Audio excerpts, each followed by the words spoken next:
Skyrock pour les militaires. Poursuite du point des opérations réalisées par nos armées la semaine dernière, direction l'Indo-Pacifique, avec tout d'abord les terres australes et antarctiques françaises. Le patrouilleur polaire l'Astrolabe a mené une mission de ravitaillement et de surveillance autour des îles Crozet et Kerguelen. Le bâtiment a notamment patrouillé dans les zones économiques exclusives de ces deux archipels avant de reprendre la direction de la Réunion.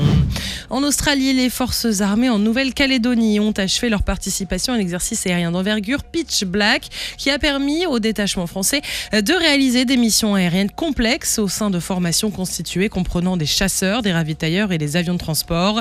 Parmi les nombreux savoir-faire travaillés entre alliés et avec la présence d'observateurs de la région, l'intégration d'avions de transport dans un espace aérien de combat fortement contraint. En Polynésie française, un avion de transport A400M de l'armée de l'air et de l'espace a été temporairement déployé début août. L'appareil a réalisé des missions d'aérotransport de gros volume au profit des forces françaises et plusieurs entraînements opposés sur terrain court. Des capacités particulièrement adaptées aux opérations d'assistance humanitaire et de secours en cas de catastrophe dans le Pacifique.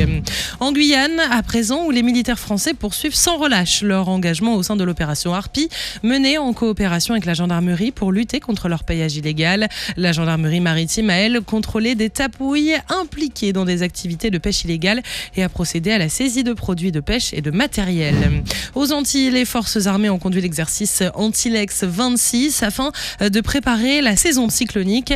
À partir d'un scénario de catastrophe naturelle dans les Caraïbes, le personnel du poste de commandement interarmé s'est entraîné à la gestion d'une crise majeure. Le 33e régiment d'infanterie de marine poursuit également sur la Martinique la formation de militaires des forces armées d'Haïti. Et puis on termine avec l'Hexagone, où les armées restent mobilisées à la suite des importants incendies qui touchent la France. Et en parallèle, des unités d'intervention déployées sur le terrain, au Porge. C'est une section du 3e régiment du service militaire volontaire de La Rochelle qui a été déployée en soutien de la population.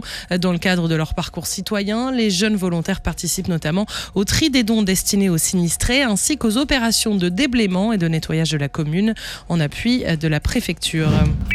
Sur terre, sur mer, comme dans les airs. Skyrock PLM, en équipe avec Uneo, la mutuelle des forces armées.